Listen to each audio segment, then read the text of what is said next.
Hello, everyone. My name is Shanti. I am the founder and executive director of Silence to Shame, and I want to thank the Gathering Spot for hosting this third annual State of Our Emotional Health. This year is going to be extra special because we decided to focus on Black women and debunking the Superwoman Notion. Boy, oh boy, do we have a lot to talk about. And I just want to send blessings over all of the panelists that are here today. And I just want to ask the creator, the universe, whoever you believe in, to bless us, bless our lives, bless our thoughts, bless our minds, and bless the people that are watching today. And hopefully you will get some information that will be transformative and you can take it back into your community so that we can all heal and live our best lives. So without further ado, I would love to have these ladies introduce themselves. Everybody on the panel today is a friend and colleague, and I am just so grateful that they decided to share their Monday evening with Silence to Shame.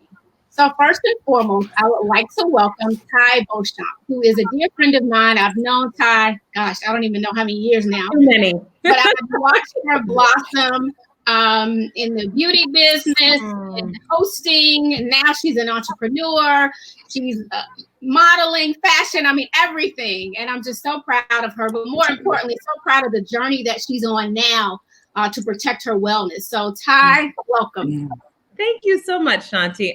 Thank you so much for having me. And I just want to acknowledge the beautiful gift that you are to the world and have always been. And even just opening up this panel with an acknowledgement of God and the creator, I think it's just so powerful and the testament to the person and the human that you are, even in the midst of our circumstances and challenges. So I'm truly grateful to be here with all of you, to all of my fellow panelists, some of whom I know very well and others that I'm getting to know. I'm just really grateful to be here with you and smiling and seeing your faces. Beautiful. As Shanti said, I'll be very brief. I think we met actually when I was an editor. So I started my career as a magazine editor. I'm like, I don't know what year that was, because I started in 2000 as an editor, and then went on to be the editor-in-chief of iVixen. I started my consultancy group, started consulting with brands, and then that led to a television career of hosting and producing, which I still do as well.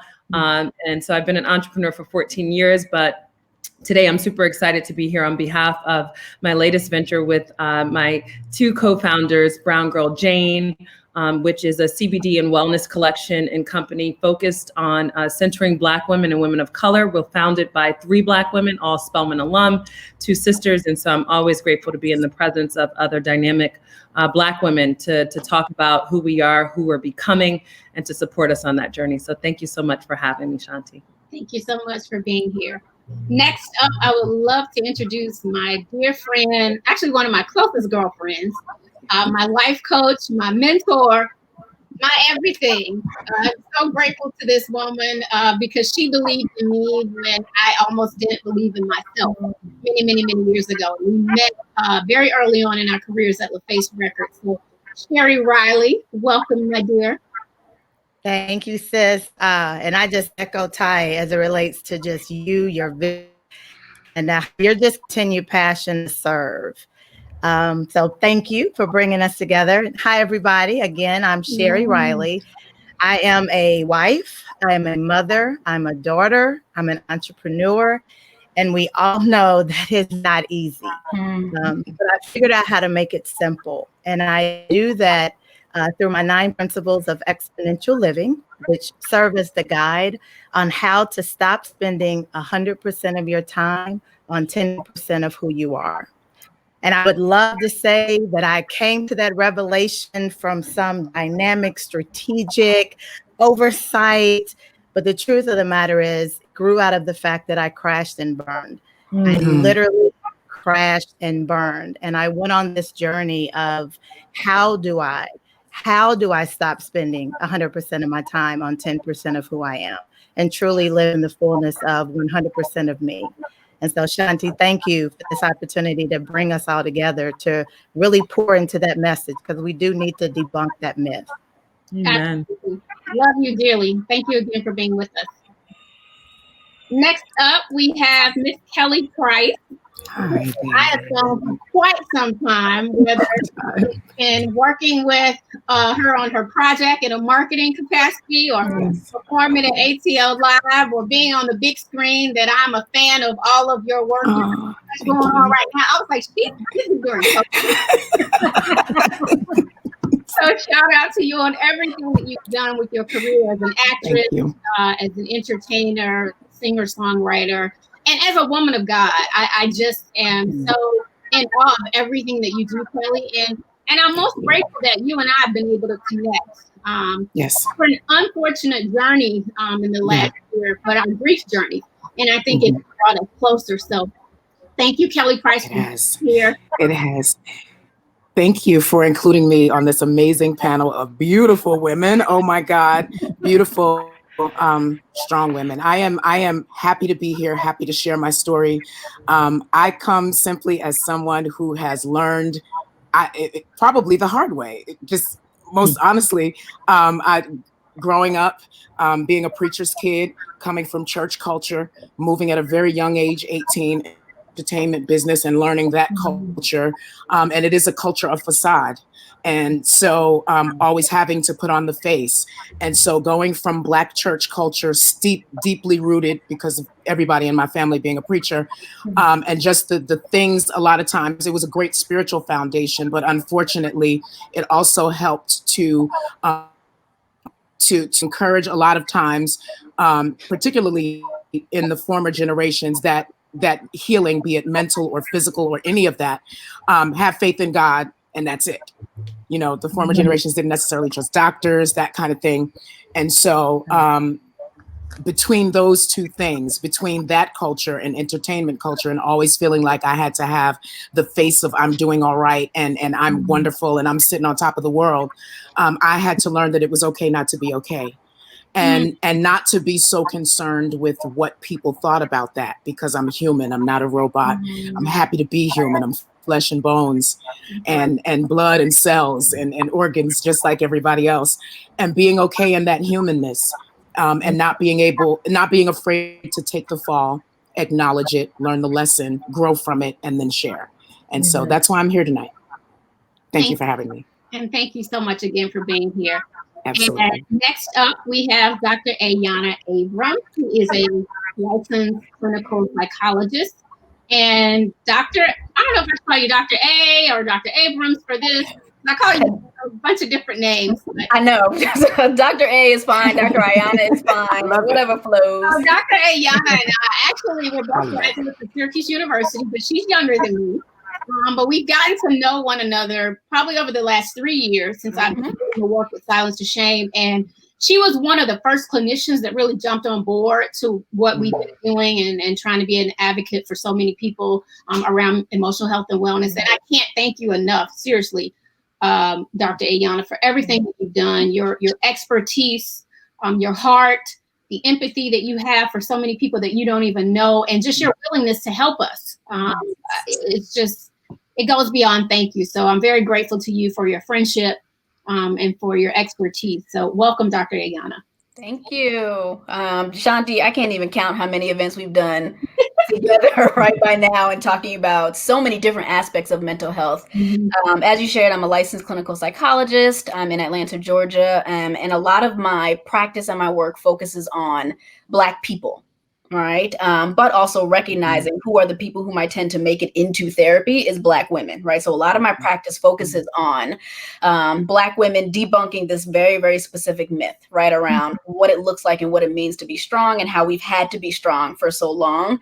So I do a lot of work in that arena, as well as work with a lot of Black couples in terms of how this also shows up in relationships. And I also just started a platform a few years ago called Not So Strong, where we focus on helping Black women to honor our vulnerable stories as a means to improve our mental health and connect with other Black women. So everything that we're talking about tonight is really rooted in the work that I do and how important it is. And this conversation right here, I know we're only going to be on here for maybe like an hour, but this is a conversation that we need to be having much, much more. That's right. Yeah. Well, I'll ask, because I'm every 5 minutes. And one of the things we try to do is to stay in the community virtually through COVID and through this other pandemic around racial injustice. So thank you so much, and definitely we'll be calling on you all again in the future. And we were supposed to have Reverend Natasha Reed Rice, who was on prior to the panel starting, but her power went out. And so we're going to ask for God's grace and mercy that she can jump on at some point over the computer or the phone, and then we will introduce Reverend Rice. But for now, we're going to go ahead and get started and jump right into it. Again, this is the state of our emotional health, our third annual panel discussion. And this time, as I mentioned, we're focusing on Black women, debunking the Superwoman Notion. So we're all familiar with the Superwoman Notion from DC Comics, and I'm sure that as little girls at some point, we looked up to the fictional character, or at least the idea of her, with her unlimited superpowers. However, African American women have sort of taken on this title throughout history as being super strong. Whether that's through donning that invisible cape, tackling, everything from trying to be the head of the household to bring home the bacon, just having that tough job of self-sacrificing, being emotionless at times, and just really putting everybody else first and putting our own emotional health and wellness last. We also hold families together all the time, whether that was slavery, we've been saving elections, and we've been doing so much discrimination and insults as a result of beauty, racial, gender, and equality, and so much more. But this is proven to take a real toll on our mental and physical health and wellness. There have been many studies done, but I want to bring together everybody right now so we can really dive into this, so we can debunk this notion and live our best lives. So I'm going to start with you, Sherry. I've watched you for years being the ultimate career woman. You are a wife and a mother, and you still run your own business. I don't know how you do it. You coach, you mentor, and you help everyone else. When did you ever find time for you? What have you realized about this Superwoman notion in our community and how it affects us as a people and you personally? Man, Shanti, I love that question. And I'm glad you actually start there, because one of the things when I'm on stages is I tell women all the time that it's time for us to take that Superwoman cape off, wrap it around us, and take a nap. Right? I love it. Yeah. And what I mean with that is it's time for us to fill our cup first. And if you can imagine like a cup sitting on my hand, and this is the saucer. And what happens is that we're serving from our fumes when it's time for us to serve from our overflow. And so we're serving from an empty cup. And so if you can imagine this cup and water is pouring into the cup. Well, the challenge is we don't fill our cup. So the cup is empty, but we're still serving, doing all those things you mentioned. But when we let our cups get full, when we serve ourselves first, then let the cup overflow. And then here's the saucer, and then the water is flowing over the saucer. Well, that's where we're supposed to serve our family, our friends, our work, our community, the civic things we're going to do. We're supposed to serve from the overflow. And so what happens is when you serve from an empty cup, not only are you depleted, then you get resentful, right? Then you resentful, then you feel guilty about feeling resentful. So now you're in this mental battle with yourself.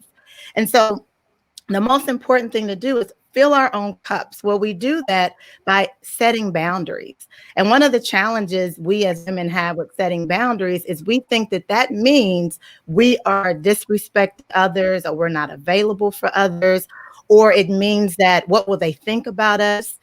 But the number one question we have to answer in order to really take that Superwoman cape off and allow it to be a parachute, allow it to be a blanket, allow it to be something that we can serve our picnics on, right? In order to serve ourselves, the most important question we have to start with is, what do you want?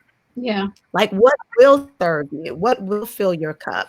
And with a lot of, especially Black women, we won't stop long enough, or we don't value ourselves enough to just answer that question. What do you want? What will fill your cup?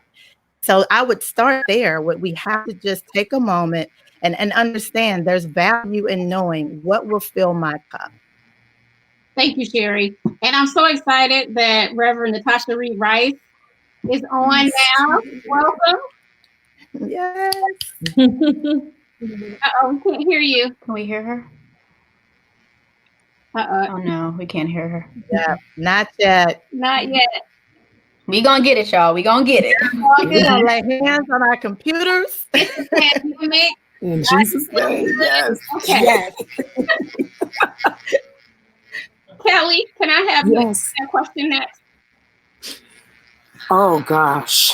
I think I can only add on to what Sherry has already said. We've heard it, we've seen it. I liken it to when you fly. You know, if we lose pressure, if the cabin should lose pressure, put on your mask first. We tend to rush and give oxygen to the world. We give oxygen to our kids, oxygen to our businesses, our jobs, our communities, while we're suffocating, while we're gasping for air. And it was the simplest thing, but the first time I heard that reference made, I was like, yeah, that makes a lot of sense, because I can't help anybody if I pass out. If I lose consciousness, I can't help anyone. But we do have to do that. And we have to understand, again, when you come from humble beginnings and when you come from all of these places and you've been taught all of these lessons, and yes, to be meek and to be humble and to maintain humility, but you have to find the balance. There's a difference between being that and neglecting yourself. Our bodies are the temple of the Lord, right? So if we don't take care of them, and if they're unhealthy, he charges us with that. He charges us with taking care of our temples. Our temples are not just our physical bodies, but also our mental wellness. And when we spend so much time looking out for the world, we're all guilty of doing it. I'm guilty of doing it, not wanting to say no, not wanting to disappoint anyone. And then again, it only added to the pressure that I already felt, because I was like a caretaker even as a kid, growing up in a single parent home and coming home after school and doing homework, and my baby sister's homework and cooking dinner and doing all of these things. Then married at 19 and already raising children. I never stopped even to figure out who Kelly was. I went from being somebody's daughter, a leader in the church, from a young age, somebody's wife, somebody's mother. Now I'm working in the music industry, and I'm responsible for somebody else's music and what that sounds like. And then I get signed, and I'm responsible for making people feel good when they come to my show, even if I've had the most horrible day or the most horrible set of circumstances, which happened a lot throughout my life. Had to figure out that it was okay to take care of me. It's not selfish. It's not selfish. I think we have to start again, and it's just another way of saying what Sherry said, understanding the difference between self-care and selfishness. It's not the same thing. It's not the same. Absolutely. Shanti, I would love to add to that. Me too.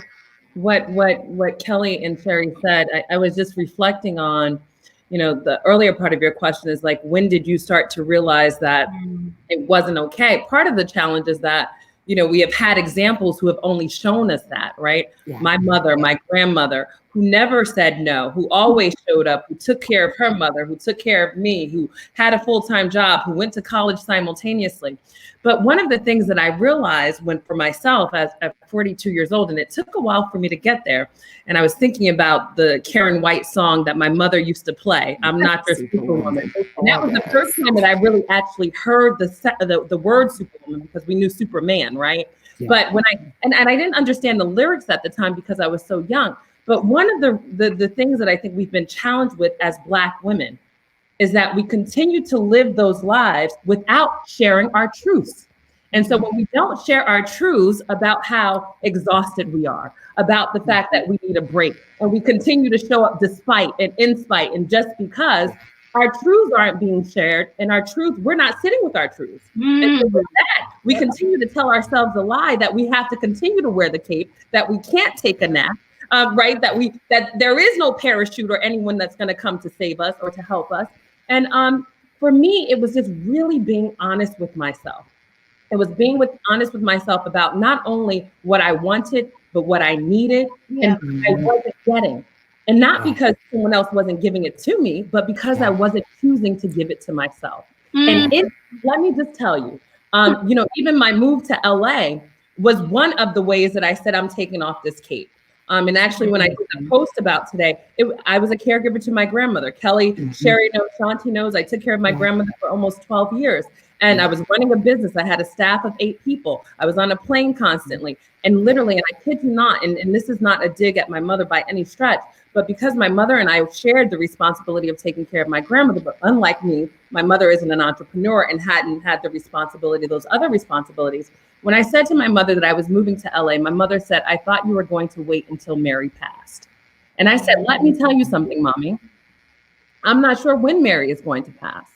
But I know as an almost 40-year-old woman that I'm ready to live my life in a different way. And I had to make that decision for myself. And that was my truth. So I hope what we start to glean is that we can choose not to be superwomen when we tell ourselves the truth about where we are, what we want, what we need, and how other people are not providing it. No more compromise. Yes. Yeah. Thank Owning you. our truth. Yeah. Thank you, Todd, for sharing that. And awesome. I can relate to that. When I was EVP of Universal Motown in the marketing department, I was at the top of my career, and it was something that I had dreamed about forever. I was making that huge salary, had the corner office, and I was trying to be everything to everybody within the company, to my artists, but I was neglecting myself as well. And I recall going uptown in a taxi one day. I had an event up in Harlem, and my entire right side went numb. Wow. The entire right side, right? And I was like, okay, God, what's happening right now? So, of course, you know how New York is. I had to take more taxis to go see the doctor. And I went to 4 different appointments, and I ended up being diagnosed with cervical spinal stenosis. Wow. And the doctor said to me, most people your age, and I was in my 30s back then, and they were like, most people your age don't see this type of illness until they're in their 60s and 70s. Wow. And it was a direct result of stress. And I finally had to own my truth as well and say, you know what? I'm done. I'm going back home. My mother had also developed Alzheimer's, and my sister was having to care for her, and I didn't feel like that was fair for her to take on all that responsibility. I had other family members that were ill, and I was experiencing my own level of anxiety and depression and didn't really know what to do. So I stepped away, and it was a very tough decision, but it was the first time in my life as well, Ty, that I owned my truth. And Sherry, that I finally realized, like, okay, I'm not going to spend 100% of my time. 10% of what I really am. Right? That was good. So ladies, at some point, I pray that we all are able, as Ty and Sherry and Kelly, as everyone said, that we can own our own truth. Yeah. Reverend Rice, are you there? Amen. Can you hear me now? Yes. Can you hear me? Yes. Can you hear me? Okay. Well, some did not want to allow me to speak, so I was determined. So I'm now, y'all see I'm in the shadows because we have no power. I apologize for my delay, but I've been listening. So I did want to just add in to the point of, putting on the. Really quick. Tell them who you are really quick, and then add on. Oh, okay. Hey, everybody. Reverend Natasha Reed Rice. I've been very active in ministry at Ebenezer here in Atlanta. Do a lot with my own ministry, Fresh Rain for Life, that provides a sanctuary for women in the midst of life. Lord God, do we need a sanctuary? A place where we can gather and to drink and to fill our cups. I currently work at All Saints Episcopal as their minister for public life. But in addition, I'm very actively engaged in social justice issues, specifically in the area of housing, and particularly looking at how do we try to bridge the wealth gap between African Americans and the rest of society. One sure way we do that is by providing opportunities for home ownership. How do we make sure that our babies are growing up in safe, decent, affordable housing? So I do a lot of that work as Associate General Counsel at Habitat for Humanity. Do a lot of work in the sex trafficking space. How are we protecting our baby girls and our baby boys on the streets when they're even more vulnerable in days like today? So really what I ultimately try to do is live a life that puts my faith into action. And I just try to be where God is. And that's truly my prayer. So it's been the realm of equipping and empowering women like us who have been kissed by the sun, trying to advance the conversation on ways that we can advance our community, protect our children, and make sure that we insist that we are covered, that we are kept, and that we are given opportunity. So that's a quick introduction, but I want to jump into the conversation because y'all are saying some good stuff. One thing I want to add is, what if we begin by saying we're enough? If we just sit in that moment and say, you're enough. You've been trying to prove yourself to your mama. You've been trying to prove yourself to your daddy who was or was not there. You've been trying to prove yourself to the world, to the professional places you've been in. What if you just started with, I'm enough? And then we build upon that. Because when we say I'm enough, I mean, I just feel the presence of God in that statement. Somebody needs to know you're enough right where you are. You're enough at 35. You're enough at 30. You're enough with your beautiful brown skin, with your short hair, your long hair, with your braids, with your twists. What if you start there? And then begin from there and say, if I'm enough right now, how do I continue to invest in that enough? What does that look like? I think one of the things, because we're on a hustle, because we're moving, because we're trying to prove ourselves, because we're trying to be who we think we should be, right? We lose ourselves in that process. So one of the things I encourage myself to do, because, right, it's so easy to tell everybody else what to do, encourage myself to do, try to live out in front of my own children, and then encourage my sisters to do, is also have your own purpose moments. Schedule time in your cadence of life where you check in with yourself. And the language I use is where I put everything on the altar. God, I give you my children. I give you my marriage.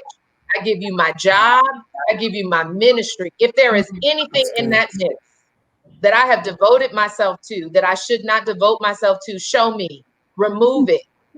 Show me, God, where I need to be enough in this season. And I think oftentimes we don't surrender that. God, I know you gave me a new vision for a book. You gave me a new vision for a job, but right now I give it all back to you. That was the example of Abraham. Abraham was promised that he would be a father to nations, and God gave him one son, Isaac. And he gave him the son Ishmael also, but he gave him the one son in covenant, Isaac. And he told Isaac to then told Abraham to sacrifice Isaac. Are you willing to sacrifice your Isaac? Yeah. If you're not willing to surrender and sacrifice your Isaac, then what's happened is you've begun to worship the blessing and not the blesser. And not the blesser. Wow. That's so good. That's good. You lose sight of who God created you to be. That's so right. as we move forward and try to do all the wonderful things we've been so gifted and blessed to do, my question to you is, who are you worshiping in the process? Because if we lose sight, we were all created to worship. Whatever keeps you up at night, that's what you're worshiping. We're created to worship. Whatever your mind is focused on, your worry, what you're worried about, that's what you're worshiping. And when we begin to worship something other than God, we lose sight of where God is trying to take us. We wonder why we toil, and we toil in vain because you're worshiping what you're toiling. You're not worshiping God. When we can begin again to put God first, to fill our vessels, to slow down and breathe, we can actually walk on water. That's where I try to write that down. I'm here to walk on water with my whatever you're worrying about, you worshiping. I had to write that down.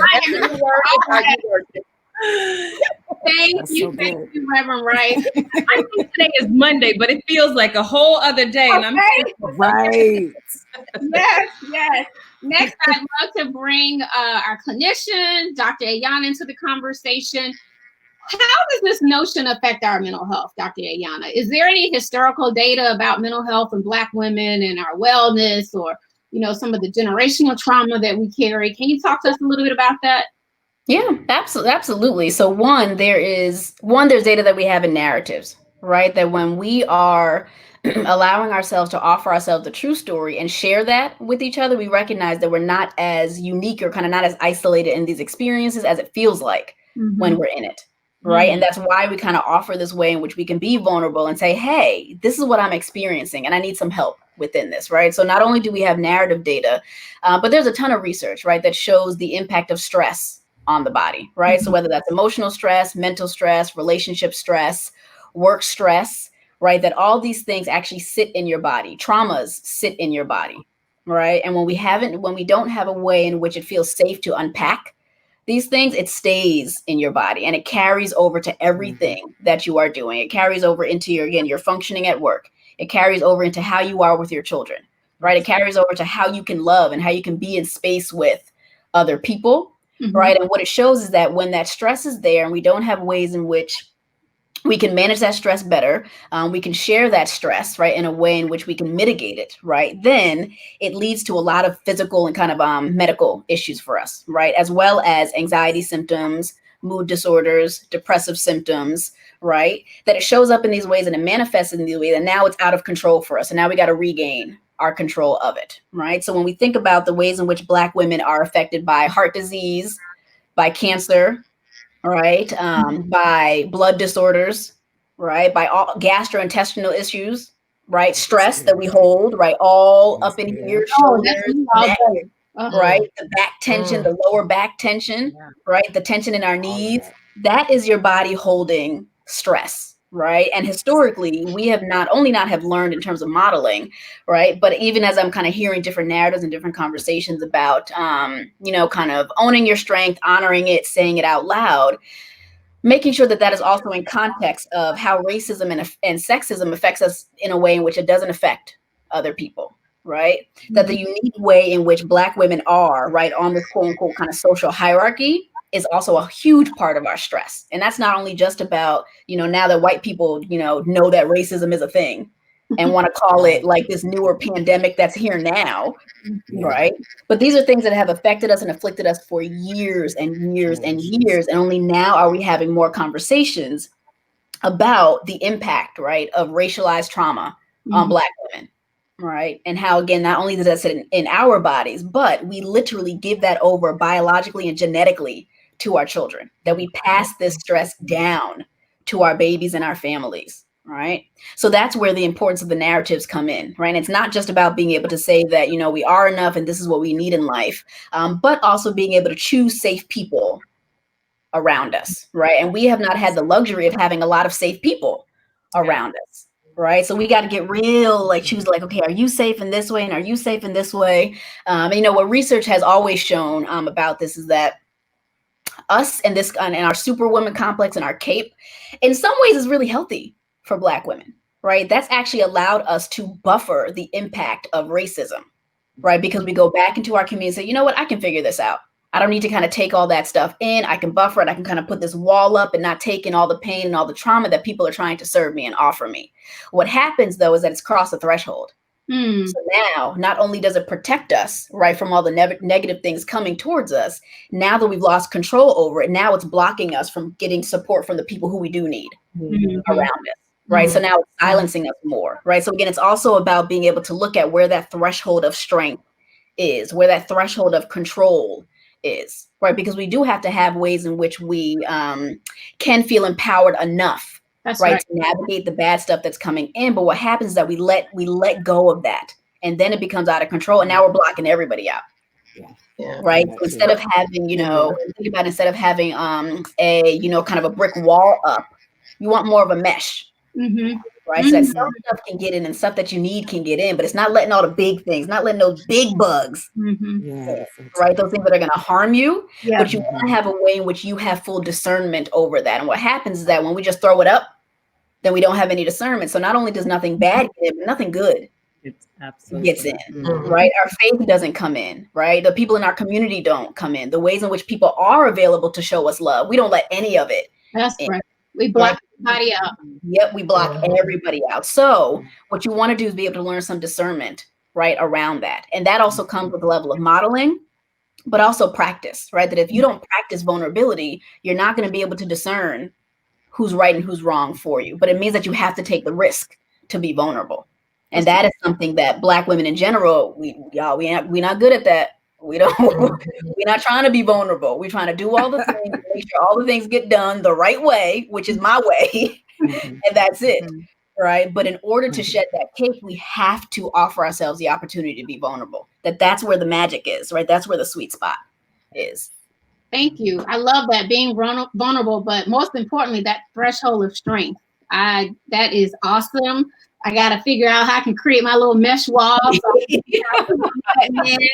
tell y'all one thing. I have learned that no is a complete sentence. Sure is. The boundary making. No is a blessing. Love it. So I want to go back now to Ty. Can you tell us a little bit more about reprioritizing your wellness plan and also about your awesome new brand, Brown Girl Jane? Thank you so much.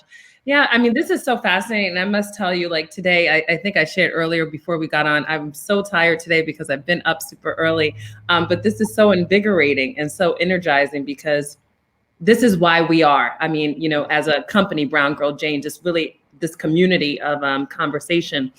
But I started to reprioritize my health and wellness because I burnt out. I think someone said that earlier. You know, I think I had to recognize that my breakdown could lead to my breakthrough if I allowed it to. But I had to be very intentional about recognizing that the barriers that had been created or that I had designed or architected myself, that I needed to do something different.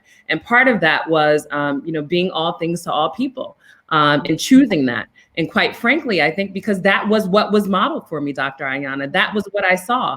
I saw my grandmother be all things to all people. I saw my mother be all things to all people. I saw the women in my church be all things to all people. That's what we did. And I was good at it, quite frankly.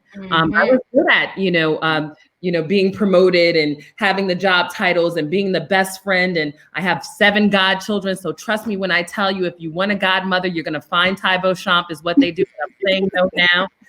So 7 is my lucky and last number until I start having my own children, but that's a different conversation. So, you know, I knew how to do all things to all people. Not to mention, what I will tell you is this.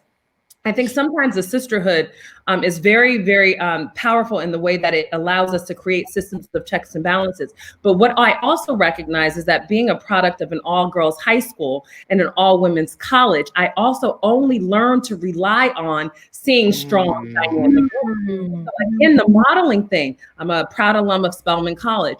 So my breakdown came when I had a breakdown at 26 after I became the first African-American and youngest beauty director in history at 17 magazine. And I say that because all of those things were tied to career. So, you know, the metrics and the goals that had been modeled for me and that had been taught to me of being the product of a single mother and raised with my grandparents was that you get that corner office, right? So I didn't know how to nurture myself. I did not know how to lean into developing a healthy relationship with a significant other. Those were things that I didn't know. So that led to one breakdown. The other breakdown in terms of leading to this whole wellness journey, because I was always somewhat athletic, but I wasn't necessarily committed. But when I realized that everything, I had accomplished everything, I had accrued everything, I had made money, lost money, I had all the most amazing friends, but I was still feeling fragmented, weak, and without the zeal and the strength that I wanted to perform in my life for myself. My spirit was broken. And that was what it really was. I said I had to get centered again. And so for me, the wellness journey really started with spirit.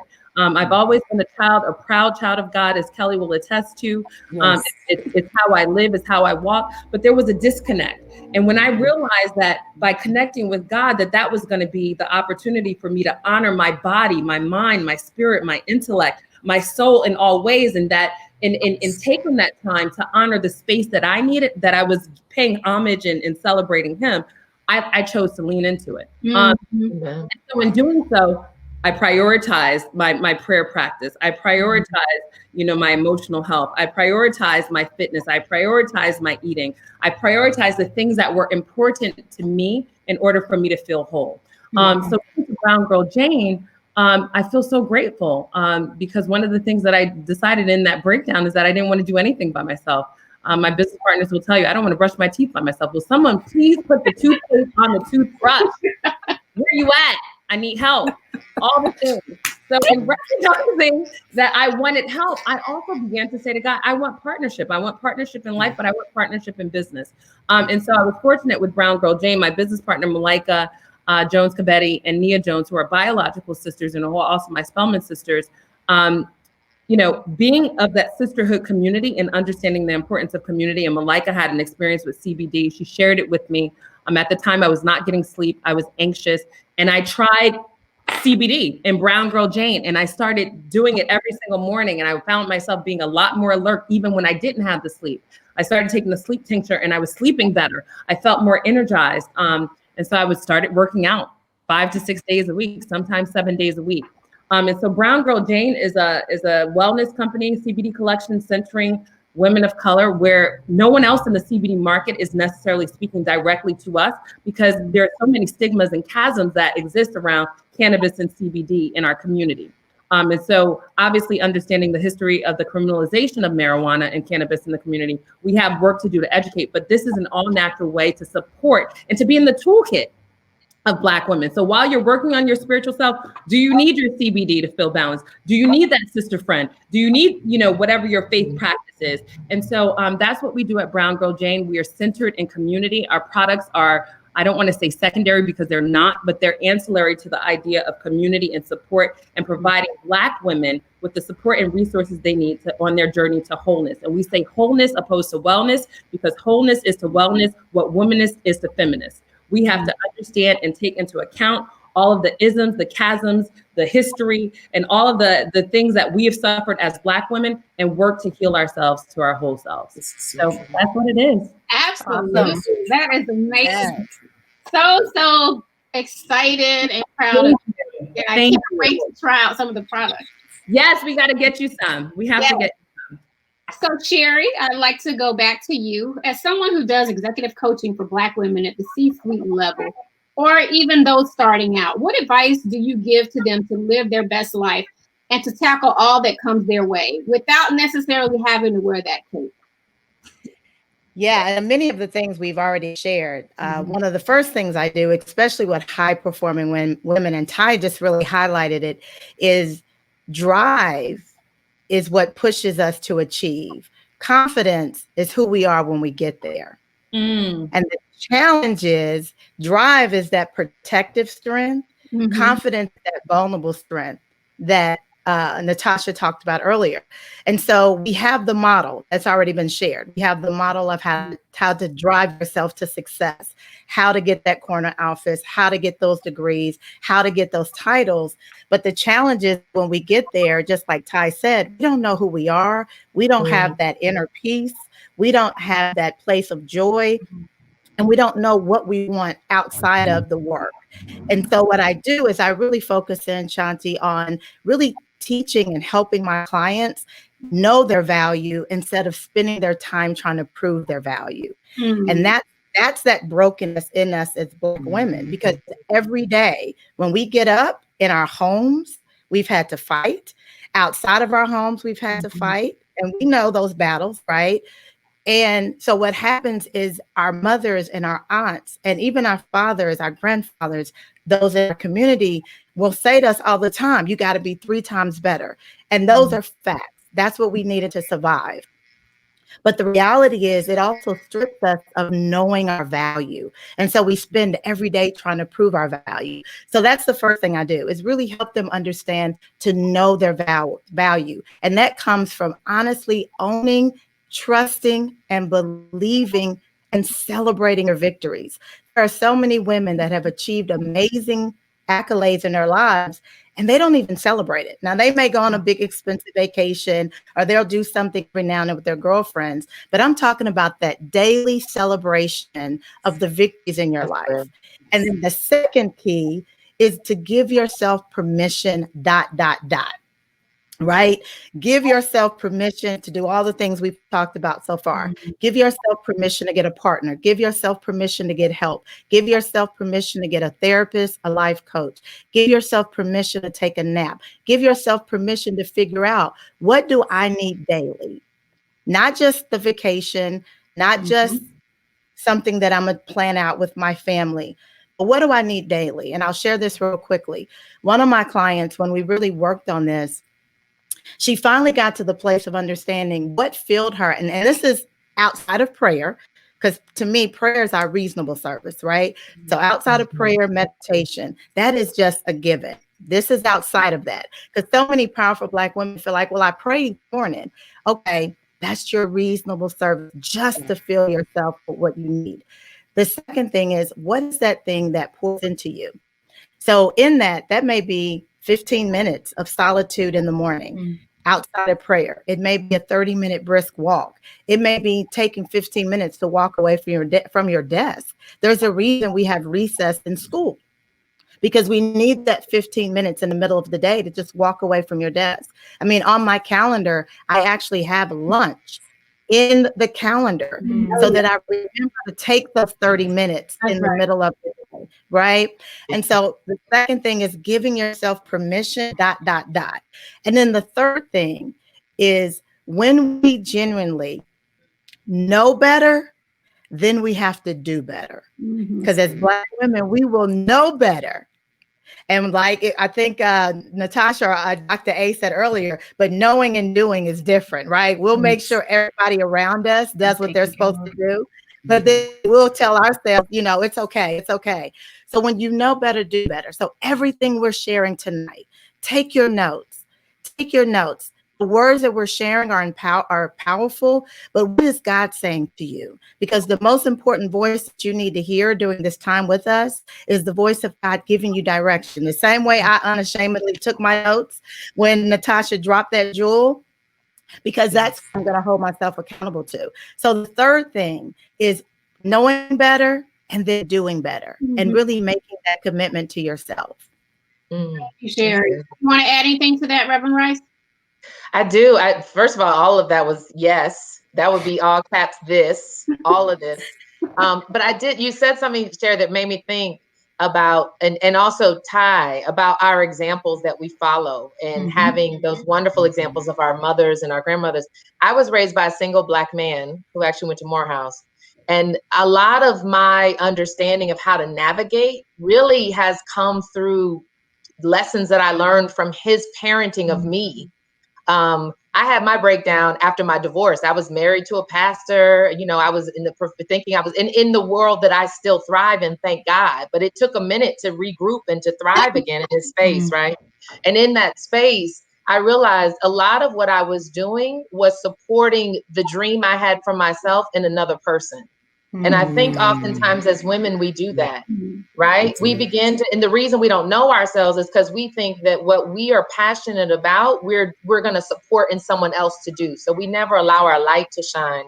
And so something that Dr. A said that I think is so key is this notion of agency, which Sherry, you say in the context of permission, and the idea that we have an agency to create our lives, not a life for someone else. Right? That's that caregiving. We do have an agency to create a life for children, our family, but be careful that you're not losing yourself. I was, you know, as I was trying to sort out who I was supporting the pastoral call in this husband that I had, thinking that that was my job, without realizing I was putting my light under a bush because I was trying to make him all right. So that was a breakdown. Divorced from him, have beautiful boys that come out of it. And now I've been married 10 years to an amazing man. So I made a recovery, and there's another story in there, right? But the other piece before I lose it is this notion, kind of tying to the comment I made earlier about realizing starting at the point where you are enough is also realizing that you can't fix everything.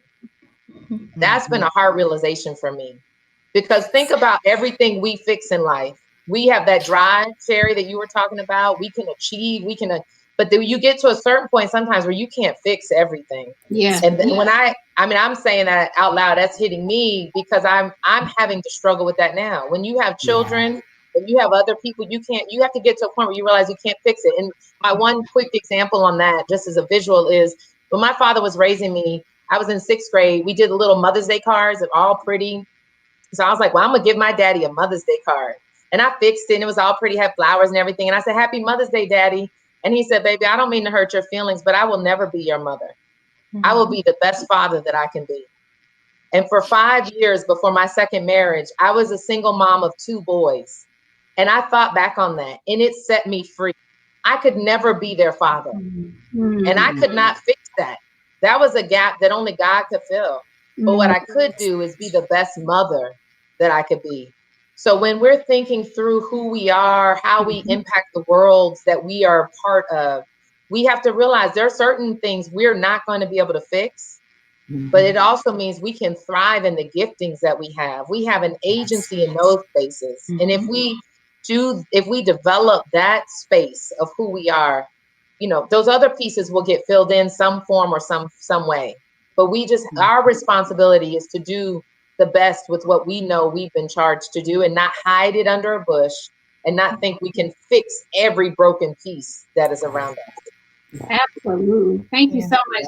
Kelly, do you want to add anything to that about being the fixer? Yeah, I feel like I have spent my entire life, even as a child, being a fixer. And I'll tie it into everything that these beautiful sisters have said, starting with I am enough. I have to tell myself that sometimes because I get caught up in perhaps what I didn't do, where I missed an opportunity, where maybe I could have handled the situation differently and then beat myself up about it, how to let it go. Because Dr. Ayanna, it does manifest physically. I literally have lived through some very scary health challenges as a result of not being able to release and let go. And understanding too that God doesn't want us to sit around and worry and obsess over things like that. Like either we trust him or we don't, right? Either we do our part and then the rest he's required or obligated to take care of. And so I'm like, okay, woman of faith, where's your faith? You know, but I found that I had to go back to the root, and going back to the root meant going back into young childhood, and where my innocence was breached, where my innocence was taken. That was the beginning of me learning how to be a fighter and a fixer and build up walls and throw up walls and keep people at bay. And that was at the age of 3. I was violated at 3 years old, and I never spoke about it out loud, literally, until about 10 years ago. I'm 47. The first time I spoke it out loud was 10 years ago. And so saying it for the first time, hearing it out loud, and the impact it had on me. But then at that point, understanding, you got to figure this out. You got to figure this out, because I can't speak for anyone else, but I spent much of my life protecting my abusers, keeping their secrets. Right. And taking on the burden of trying to fix something that I couldn't fix because I was silenced. I was ashamed, and feeling condemnation from that someone else did. And so I had to do the work naturally. I had to accept that there's no condemnation for me spiritually.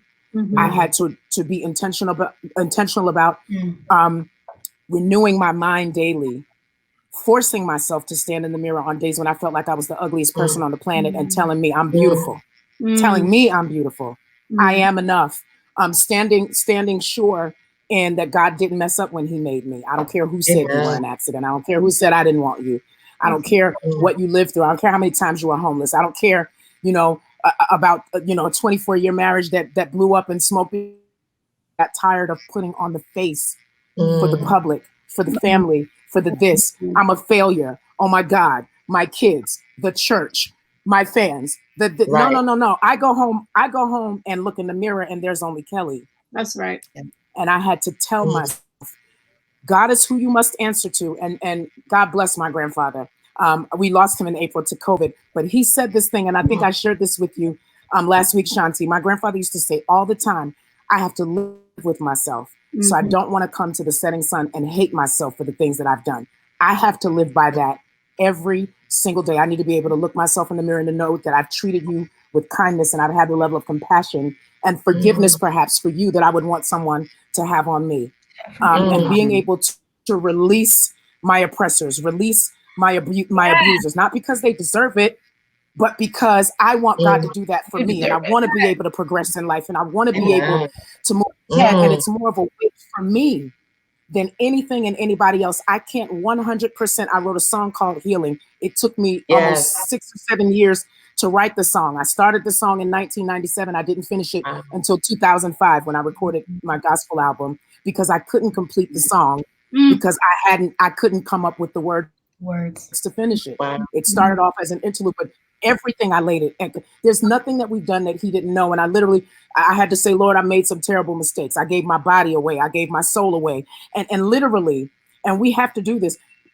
Our words hold power. We have to know that. I literally started the practice of calling the pieces of my fragmented soul back from the depths of the earth, back from everybody that I gave pieces of myself to. You don't deserve to have a piece of me. You don't deserve to have that piece of me. I can't be whole if I'm fragmented all over the world. You done preach a sermon there, Kelly. Yes. But I had to walk it out, and it wasn't easy. I cried myself to sleep a lot. Some nights I didn't sleep. I just stayed up and cried all night long. I was losing my hair. I was eating days out of a month. It resulted in me having to have a hysterectomy. They couldn't find. I had no tumors. There was no cancer. It was the weight. It was the stress. I was stressing so hard, and I wasn't having violent reactions or going off on people.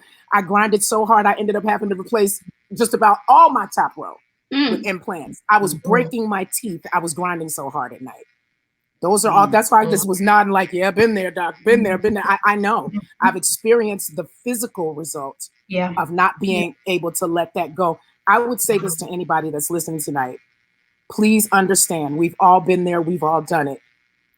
Release them. Let them go. You deserve it. That's for you. That is literally, you can call that your selfish move of the day. I'm letting you go because it's good for me. Amen. Yeah. Thank you. Thank you so much for your testimony. We can't hear you, Ty. You're muted. She's in there too. I'm like, your self-full move of the day. Because it's not even being selfish. It's deciding to be self-full. I like need to be filled up in order for anything else for anyone else. Love you so much. Yeah, that was awesome. Next, I want to go back to Dr. A, because we definitely want to talk about self-care and how, because I think one of the most important things around this conversation and our mental health is finding healthy ways to cope. Absolutely. And God just placed this on my spirit. Literally, I woke up, and it's so weird. I've been waking up every morning at 3:18. My sister passed last year, but she got up at 3 a.m. and went to the ladies' room and came back, and she expired shortly thereafter. And it was on the 18th of the month. I don't know what God is trying to tell me, but for the last 3 nights, I woke up at 3:18. And he's just been placing these different things on my spirit. Maybe it's just a chance for me to reflect and connect with my sister's spirit. But I came up with this idea of what coping means, right? And then I'll get to Dr. A. So I took it letter for letter. So for me, the C in coping is for care. Again, it's all about self-care, whether you're exercising, getting outside to take a walk, like Sherry said, you're making sure that you put lunch into your schedule so you eat that food, trying to get sleep at night, sticking to a regular schedule during the pandemic, whatever it is, make sure, or utilizing Brown Girl Jane products, whatever it is you do for self-care, make sure that you get the self-care in as a part of coping. The O in coping is to be open. You got to be open to getting help. You got to be able to talk to a friend, a family member, a pastor like Reverend Rice, a girlfriend like Kelly, a mentor and life coach like Sherry, a licensed professional like Dr. A, and a mentor and sister friend like Ty. Ladies, please do not close yourself off. You have to be open to get the help that you need. The P can stand for 3 different things. I thought it is professional treatment, processing through your feelings. So that's another thing. This could be a whole different webinar. You got to be able to acknowledge your thoughts and honor your feelings and process through them. It's okay to cry. Let it out. Sometimes, I had a family member who was trying to tell me how to grieve about my sister. And it actually got really heated. And they were mad at me that I was still grieving. Now, mind you, she's only been in heaven about 1.5 years now. And shame on them for trying to tell me how to process through my grief, right? But you got to be able to process through it, utilize prayer if need be, and get professional treatment and help. There's nothing wrong with seeing a therapist. Therapy is not just for white people, and it's not for when only something is wrong in your life. Therapy is breaking something good in your life. And the last letter in COPE is establish. Establishing that support circle for yourself is critical. Who is in your support circle? Who are your friends or family members or colleagues that are going to hold you accountable from a wellness perspective?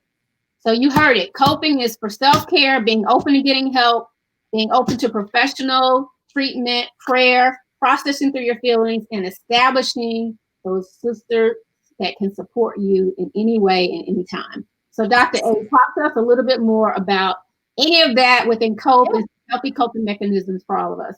Yeah, I love that plan, kind of that, and how full that is, and that you get to create your own options, right? Because self-care and the ways in which you take care of yourself is unique, right? What I'm noticing now in the self-care kind of industry is that it's become this bit of like comparison of like, am I doing all the things? Am I doing this and this and this and drinking all the lemon, watermelon, rose petal water? And, am I taking, 5 or 6 baths a week, right? And make sure I got my orange peels and, my petals in there. And am I doing like all of these things, which isn't about you actually doing that because that fits you, right? So being able to honor and kind of hone in on listening to your body and knowing what works for you, and recognize that you are the source. Right, versus like these external spaces being the source. What we've been taught as Black women for years and years and years is that we're not allowed to know our bodies. Right, is that we're not allowed to make decisions for ourselves, that we don't have that agency and that autonomy, right? That other people have made so many decisions for us across time that now is the time to be able to say, no, I'm going to actually listen to my body and have that be the determiner, right, of what actually works for me, right? So one, your self-care is your unique plan for you. And if the things that you do for yourself don't work for somebody else, fine, that allows us to be different, right? But nobody can tell you what it is that works for you or doesn't work for you. So one, being able to make that unique. Two, specifically as Black women, we lose sight of some of the basics, right? That self-care in and of itself is the basics. It's not kind of the higher order vacations or spas or those things, right? When I'm talking to clients about self-care, I'm looking at your sleep. That's the first thing that I'm asking about. You can come in here for all your relationship dramas and all your stuff going on with your supervisor, and I'm still going to ask you about if you are sleeping. Right? And if you are allowing your body to rejuvenate, because you can put all the different things on your plate, and we are very good at scheduling, and we are very good at putting the planners together and make sure everybody is set. And I'll ask you about sleep. You'll say, 4 hours every other night or so. But I function well. I don't need more sleep. I need to be better at my, I need to be more effective with my time. I need to maximize these hours because I got the same number of hours in a day as Beyonce. You have the same number of hours a day, but not the same quality, and you don't have the same life as Beyonce, right? So your day needs to look different, right? Nutrition, right? What are you taking in? And when I say nutrition, I not only mean food and appetite, but what messages are you taking in? Who are you talking to? Who are you surrounding yourself by? Who are you scrolling past on social media? How much news are you watching and consuming, particularly now, right? Are you taking in statistics, right? And the deaths of Black bodies all day? Or do you need a break from that, right? What buffers and barriers are you putting in place, right? Who do you have right, in your psyches who are encouraging, who show you joy, who show you love, and who don't tell you who you need to be and what you need to be, right? A lot of people struggle with like empathy, and they think that empathy is like, no, just don't feel that way. Don't cry. You don't have to cry about this, but that's not empathy, and that's not helpful. Right. Right. What you need is people in your life who say, hey, I see that you're crying. I know this must be very hard for you.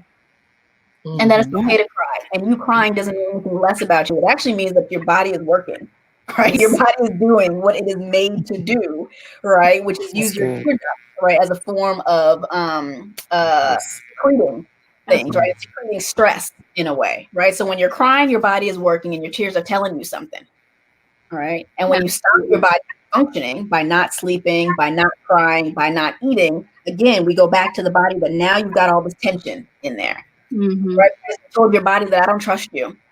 I'm gonna listen to you. I know better than you know. So I'm gonna schedule the meeting for this time. Right. I'm not gonna have lunch, or I'm gonna work through lunch. Right. I'm gonna book myself back to back to back. Right. Or I'm gonna, show up at this place at 10 p.m. for the party when, my bedtime is 9 p.m.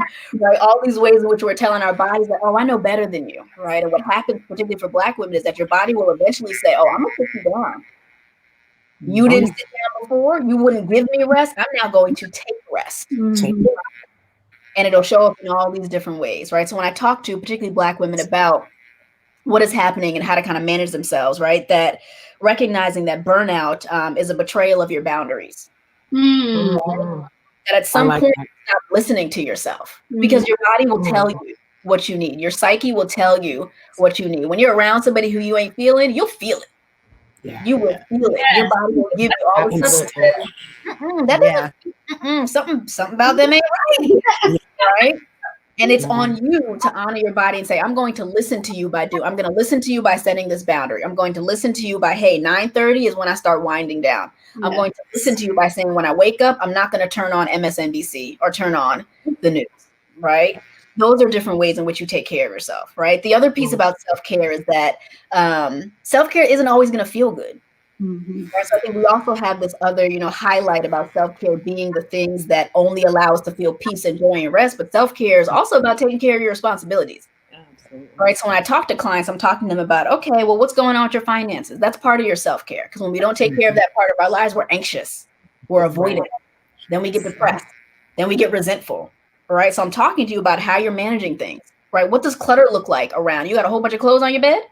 Right. That is all self-care, right? So how responsible, what responsibility and kind of sense of agency are you taking over your life that says, hey, I am taking care of these parts of my life, even if they weren't taught to me. It's still my responsibility to learn these things. That's even if I don't have modeling, right, of proper relationships, it's my responsibility to learn how to be good in relationships. And if that means I got to get a therapist, a coach, if I got to work through things with my friends, I'm willing to do these things to take care of myself, right? So also honoring that sometimes self-care sucks, basically, right?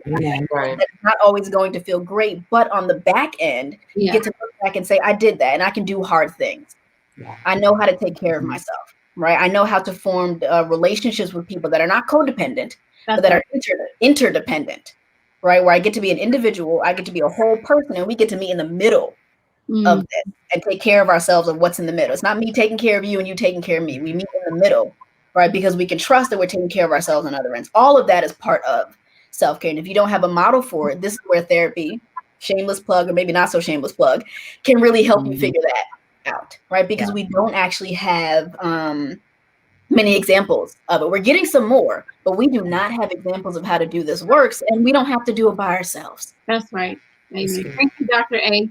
Ladies, we have about 4 or 5 minutes left. We may be able to go over just a few minutes, but I want to get to the 2 quick questions.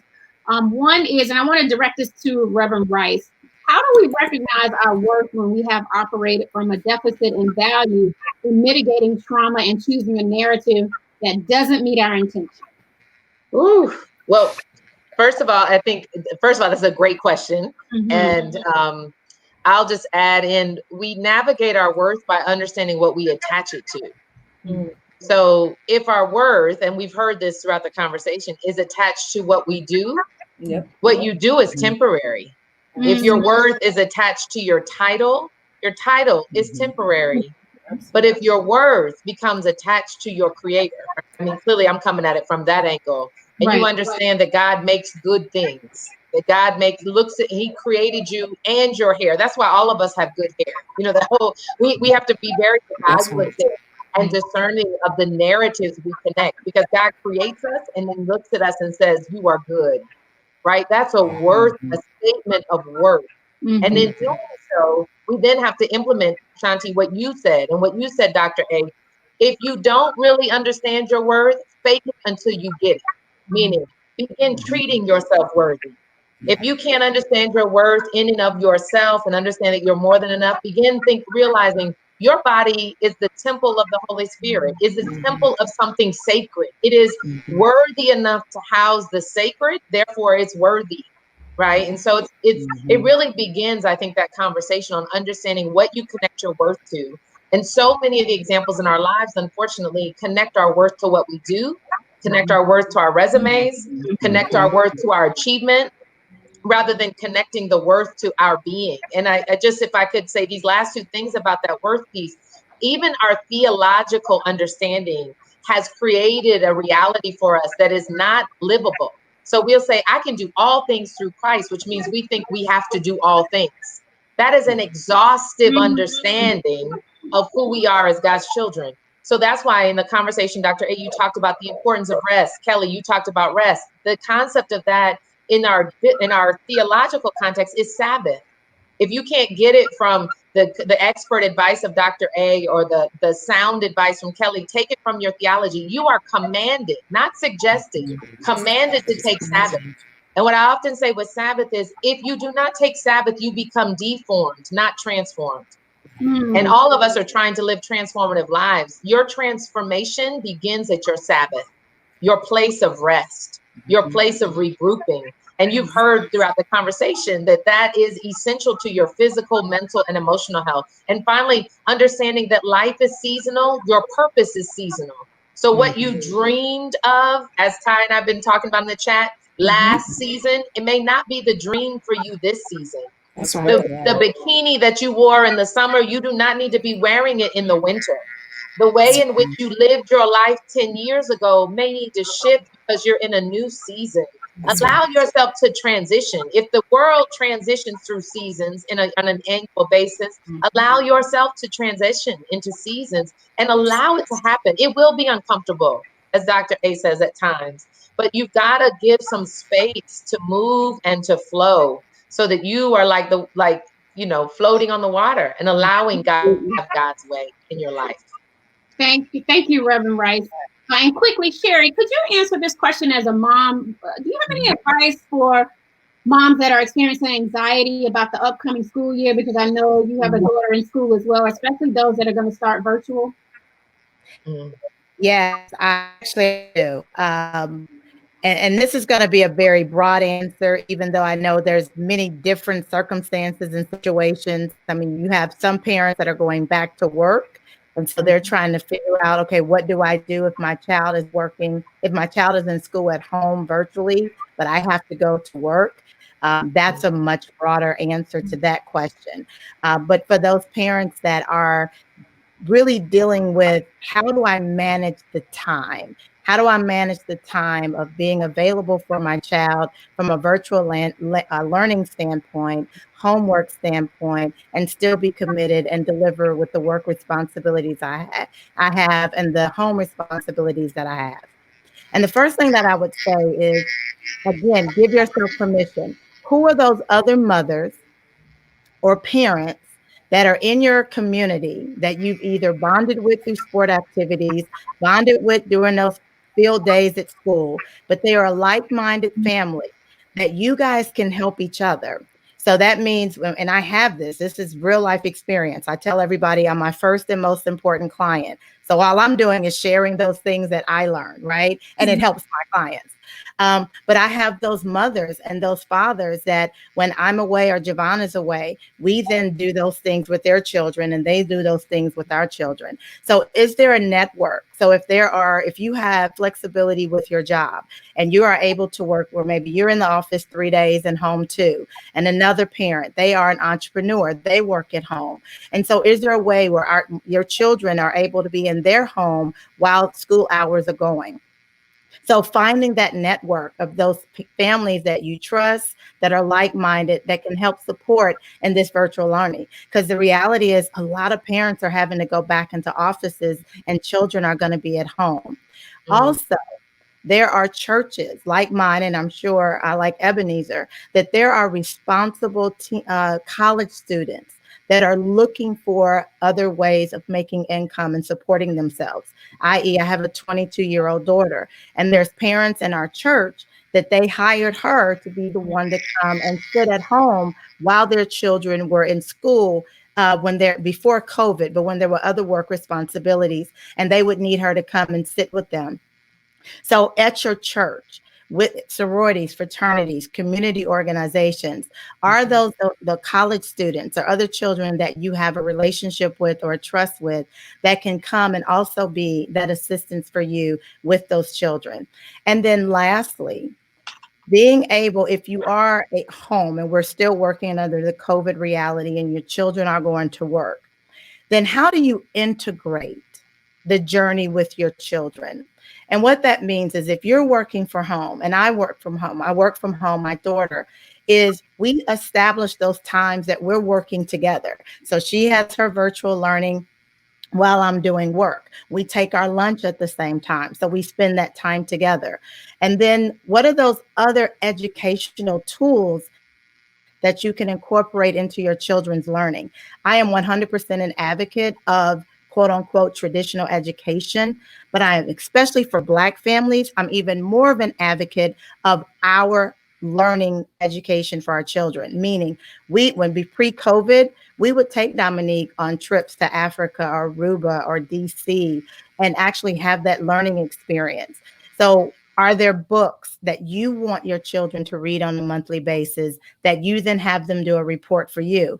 So being able to find those ways to educate your children outside of just that school environment. So get help. I mean, we're at that community where you're able to support each other. Also being able to integrate the learning experience into the already lifestyle that you have. And then thirdly, finding those other ways to engage and educate your children outside of the traditional learning. But the most important thing I would say, and I'm doing this now, communicate with your principal, with your kids' parent, teachers. Even if you got to communicate with members of the superintendent board, of the Board of Education, communicate with them. I'm watching it myself now. I'm watching it with my other friends that have children in public and private school, is they're communicating with those teachers.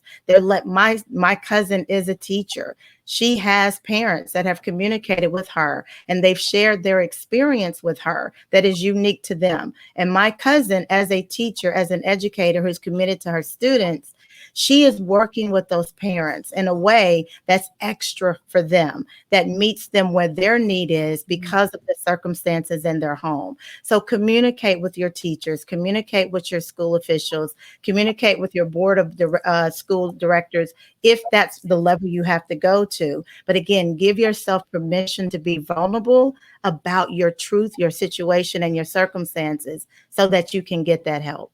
Absolutely. Thank you. And I'm certain that those will all help to alleviate the stress, right, and anxiety. That's so. Can I add one thing to that? Yeah, quickly, because we got to wrap. Yeah. What I'd also add is, depending on the age of your child, what's also been really helpful for a lot of parents is to talk to your children about what's going on, right? To talk to them about how they're also experiencing this, like based on their age and kind of based on how they learn. They could also help you assess what actually works for them in the virtual space, right? Versus just all the adults making decisions for them. So it can be really, really helpful to manage your anxiety and your children's anxiety, which impacts your anxiy, right? About what's working for them or what's not working for them. That's a great point. Thank you, Dr. So, wow. I mean, I wish we had another 5 hours. But the beautiful thing is the conversation is going to continue. Each of you in everything that you do in your own respective businesses, you are a light to our communities. You are so important to me and just important to this conversation. So on behalf of Silence to Shame, on behalf of the Gathering Spot, I just want to thank you all so much from the bottom of my heart. We've heard that we are enough. We've heard that we have to monitor our threshold of strength. We've heard that we have to process through our feelings. We've heard that it's okay to cry. Yes. We've heard that burnout is a betrayal of our boundaries. Woo! That was a gem right there. and so much more. I am really full. And I would just love to give each of you ladies a chance to let everyone know how we can reach you. And in one sentence, what is your prayer and your wish for Black women as we learn to remove this cape, as we learn to recenter ourselves and to really be full and to be whole, and more importantly, to heal through whatever we may be going through right now? And we'll start with you, Ty. Can't hear you. The reason why I do that is only because sometimes there'll be noise around me. So I want to thank you so much, Shanti. And it's just so incredible to hold space with all of you and to share with the larger community. I think my prayer and my hope for us as Black women is that we really lean into our truth. And one of the things that I've learned over the course of the last couple of years is that my vulnerability is one of my superpowers.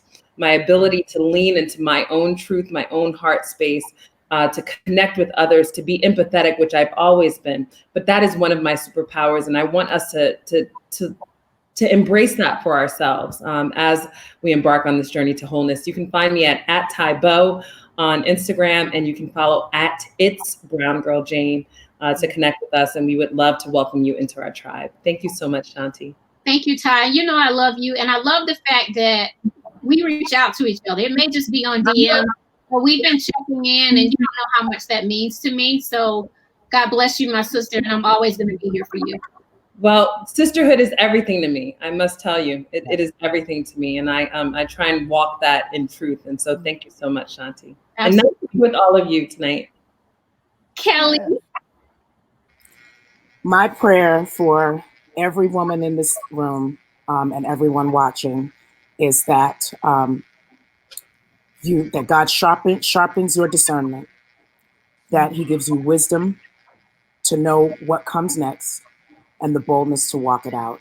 We can't, like, literally, there are so many things that if we look over our lives, we would say, if I had just obeyed what I heard, or if I just followed what I felt, like the Dr. A said, if I just followed that, when you feel it 9 times out of 10, most of the times 10 times out of 10, you are not wrong. You're not wrong. So my prayer is that sharpen your discernment. He gives you wisdom to know what comes next, and then the boldness to walk it out. Because knowing it and not doing it, again, we've addressed that. If I had to add to that fear be eradicated in your life, because it's the fear factor that keeps us from obeying what we know to do. That's right. And if I could just go all the way Bible, those of us that know to do right and don't are beat with many stripes. So we've got it. When you know what to do, my prayer is that when God gives you the wisdom and He tells you what to do, that then He turn around and give you the boldness to walk that out. That would be my prayer for everybody under the sound of our voices. Amen. And how can we find you? Instagram, MS Kelly Price, verified checkmark. Kelly Price for real on Twitter, verified checkmark. I say that because, there are all these fake pages and people asking for offerings and donations for children in other countries, and that's not me. Anything with the blue verified checkmark. That is me. Thank you. Yes. I love you dearly. I love you. Can't wait to see you when we get out of this pandemic. Hugs in person. I need hugs in person. And thank you. I have to say that Kelly gifted me on iTunes a season of Vincent because she knew I was feeling away. I love you for that. Oh my God. Isn't it taking you back though? Yes, it's intentional laughter. Yes. A break from CNN. To laugh, and I didn't realize how bad. And intentional laughter. It has blessed me this time of self whatever. Yes. Dr. Ayanna? Yes. Well, Ty stole mine. So now, I always talk about vulnerability, but to also offer anyone on this call, to also offer the women in the room is the remembrance and the honoring of how much you matter. All right, that we're in a world that has never taught us that we matter. We're in a society and a setting that continues to try to tell us that we don't matter in a number of different ways, and to be able to to use yourself as source to remind yourself that you matter. You matter enough to change your mind. You matter enough to do what you want. You matter enough to set boundaries. You matter enough to get the relationships that you want, but rooting that in, right? The fact that you matter and you always have mattered and you always will matter. Love it. Best ways to find me. I'm actually hosting an event on Saturday called Bravery in Black, where we focus on vulnerable narratives for Black women.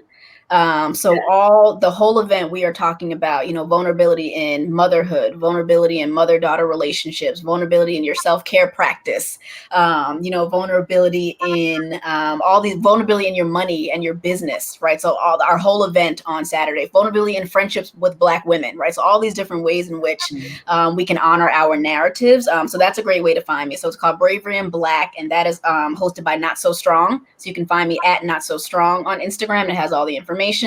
And my main page is shared right here. Dr.Ayanna_A is the best place to find me running my mouth about everything Black mental health and Black women's mental health on there as well. So awesome. I love you. I appreciate you. And we'll be supporting your event this weekend. Thank you. Jerry Riley, my dear friend. Wow. Everything everyone's already said. Let's start there. And just to add to that, I just want to say, especially for Black women who, again, as I shared earlier, have spent their lives trying to prove their value, right? What happens in that is underneath it all, there is a pride. And we all know, those of us who are people of faith, that pride comes before the fall. And so in that place of pride, it drives us, and it drives us to achieve. But what it doesn't do is it doesn't allow us the vulnerability that we've all talked about. It allows the vulnerability, truly confident. And when we're confident, we know our value. That's when we're able to really implement all these other things that we're talking about. So what I would want all of us to do is I would want us to take a look in the mirror, as Ty said earlier, and be very honest with yourself and ask God, please show me those areas of pride that have driven me to levels of success that my character, my soul, my spirit can't sustain. Because in those areas I'm broken.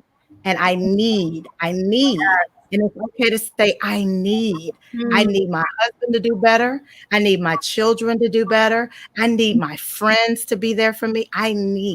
Because that's the power of the vulnerability. So just take some time, look in that mirror, unveil those areas of pride, because that's where the brokenness is keeping you held hostage.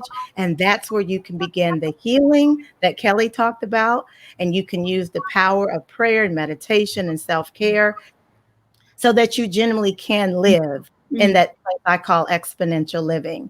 You can find me at Sherry Riley, and it's there with my name, SHERIRILEY on Instagram. And I would love for you to join my exponential living community at sherryriley.com. sherryriley.com.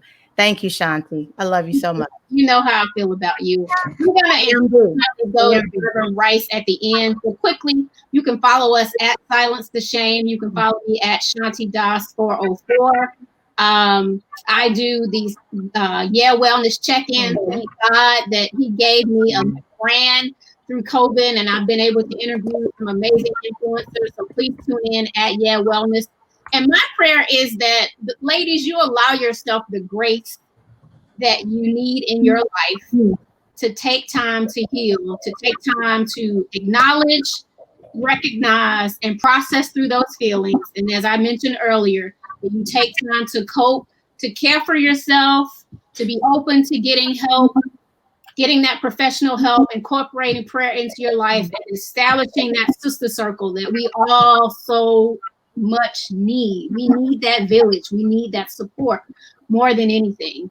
And I'd love for Reverend Natasha Reed Rice to take us out and not to impose our faith on anyone. And thank you, everyone who stayed on an extra 15 to 17 minutes. Thank you to the Gathering Spot, to Ryan, to Brianna. We couldn't have done this without you. Thank you to Portia on my team for Silence the Shame with helping out. But I'd like to have Reverend Rice take us out with a prayer, just so we can cover ourselves tonight and through these tough times and uncertain times that we're living through. But I do know that the God I believe in is a God of hope. And I want to be able to leave the ladies that are listening right now some hope right now. So Reverend Rice. Uh-oh. Can't hear you. Uh-oh.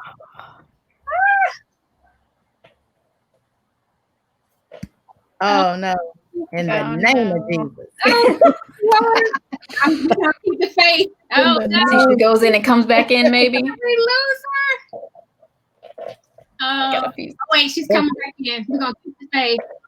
Okay. We see you, but we can't hear you. We're going to try this one more time. I need a good word real quick. Yeah. Was looking forward to that word. Come on, Lord.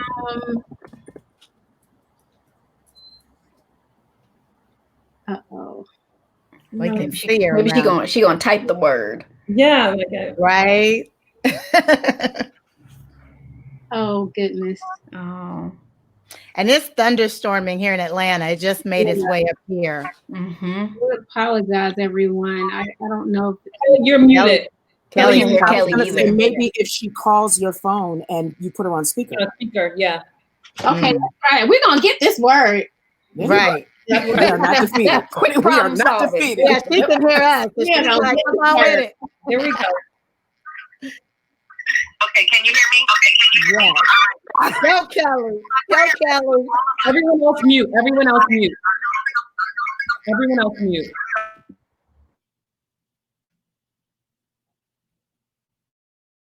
Hello, can you hear me? Can you hear me? Okay.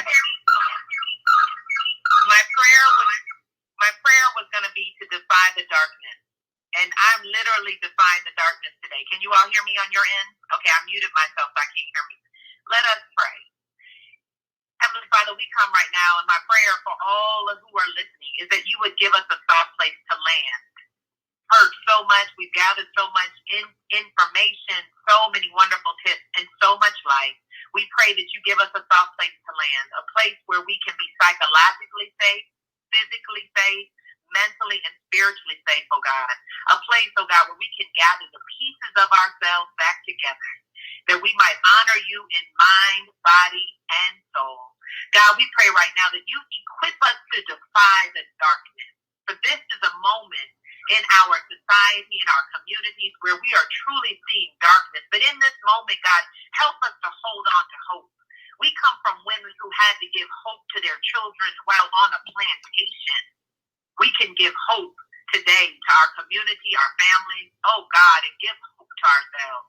Help us in this moment, oh God, to find a doxology, a word of praise, a mantra of life, that we might declare this doxology even in this darkness. God, with you we can. God, you are a maker out of no way. God, with you we are able to recover, to refresh, and to revive. And in you we can find rest. God, help us to rest. Help us to build boundaries where they need to be built. God, surround us with true and authentic relationships, with sisters who sharpen our iron, who give us a place for laughter and for joy. Oh God, so that we might, as our grandmothers did, keep on keeping on. But this is a moment for us to prepare and to get ready. For the light is at the end of the tunnel. The joy will come again in the morning. And God, if we can be bringers of hope, restore and restoration for ourselves, for our sisters, and our families, we will give you all honor and all glory. We thank you now and forevermore. And together we all say, amen. Amen. Amen. Amen. Yes. Listen, that was I knew. I love y'all. Thank you so much. Yes. You know how I'm feeling.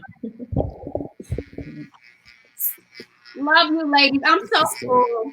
I'm so full. I can't even speak right now. I'm going to rest tonight. I'm going, yes. Dr. A, Damn. Reverend Rice, I'm going to rest tonight. Yes. Yes. I am going to rest done, tonight. ladies. Well done. Get your rest. You have earned it. Thank you, Gathering Spot. For everyone that's wondering, if you want to share this, we'll have this posted on our Silence for Shame YouTube page really soon. So hopefully you'll circulate it to your communities. God bless you. I love you. Guys. Keep it going. Have a good Good night, night. everybody. Ladies. Bye-bye.